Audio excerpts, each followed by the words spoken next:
चिलिकारे बढ़ुछि पर्यटकों भिड़। चिलिकार अपरूप सौंदर्य सह देश विदेशर पक्षी देखा चिलिकारे लगी पर्यटकों भिड़। पुरी जिल्लार सातपड़ारे पर्यटक माने भिड़ जमाउछंती।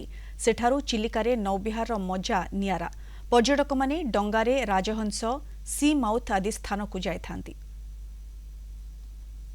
सातपड़ा बुलिया तो बहुत भल सुविधा अच्छी। डॉल्फिन देखा बहुत भल मिलला अपॉर्चुनिटी। तापर बहुत भल लगिला बुलिया एठी आछि कि आपण गवर्नमेंट रो काउंटर अच्छी। डायरेक्ट टिकट काटी कि आपण बोट नै कि बुली परिवे।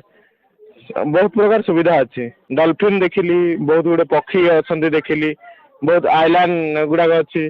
सांगसाथी मैंने निश्चय आसिक बुलिकी जातु। सातपड़ा बहुत भल टूरिस्ट प्लेस। मु श्रद्धांजलि दास मो हजबैंड सहित सातपड़ा बुलवा आसली। बहुत बढ़िया जगह, बहुत गुडे डॉल्फिन देखलु। खाइबार व्यवस्था बहुत भल अच्छी।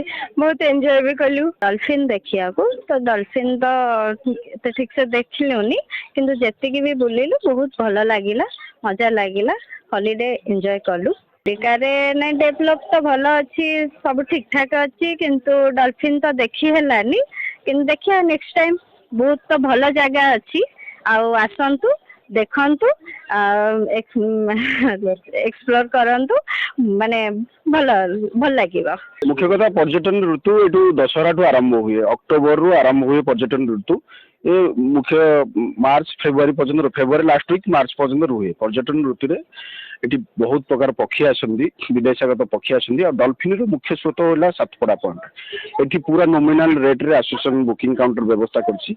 गवर्नमेंट रेट रे जोटा कलेक्टर रेट सेट करछिंदी। एवं जो पर्यटन को मानू को जो व्यवस्था करबा कथा समस्त प्रकार सुविधा दि जाइए। आम यहीटा अपील करूँ सातपड़ा तरफ जे रियली जो मैंने आसुचंदी एंजॉय करबा प्रकृत में चिलिका डॉल्फिन की एंजॉय करबा आसुचंती। एटी आसुन एटी विजिटर सेंटर अच्छी, सीडीआर विजिटर सेंटर अच्छी, एटी भसा पोल चली, बोट फैसिलिटी अच्छी, लाइफ जैकेट व्यवस्था अच्छी, एटी बार सेंचुरी पाखरे अच्छी, डॉल्फिन पाखरे अच्छी, आइलैंड रे वेराइटी फूड्स मिलुची, चिलिका लेक फूड मिलुची।